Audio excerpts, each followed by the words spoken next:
देशभरात श्रीकृष्ण जन्माष्टमीचा उत्साह वृंदावन मथुरासह देशभरातल्या विविध श्रीकृष्ण मंदिरांमध्ये भक्तिमय वातावरणात कृष्ण जन्माचा साजरा झाला सोहळा।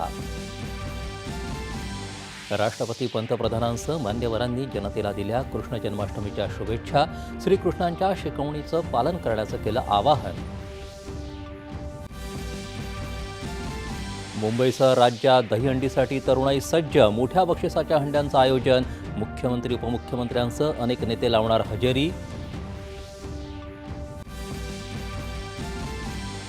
माजी पंतप्रधान भारतरत्न अटल बिहारी वाजपेयी यांना पुण्यतिथीनिमित्त सदैव अटल स्मृतीस्थळावर राष्ट्रपती पंतप्रधानांसह अनेक मान्यवरांनी वाहिली आदरांजली। मुंबई आणि परिसराला मुसळधार पावसानं झोडपलं। विक्रोळीत भूस्खलनामुळे दोघांचा मृत्यू। मुंबईसह कोकणाला रेड अलर्ट। राज्यातही बहुतांश भागात पावसाची हजेरी। मराठवाडा कोकणात जोरदार पाऊस।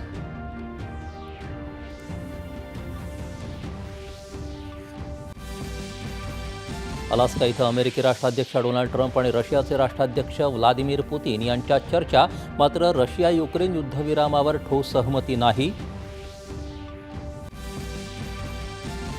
ज्ञानेश्वर महाराजांच्या 750व्या जयंतीनिमित्त आळंदी इथं मुख्यमंत्री देवेंद्र फडणवीस यांच्या हस्ते सुवर्ण कलश पूजन सोहळा संपन्न।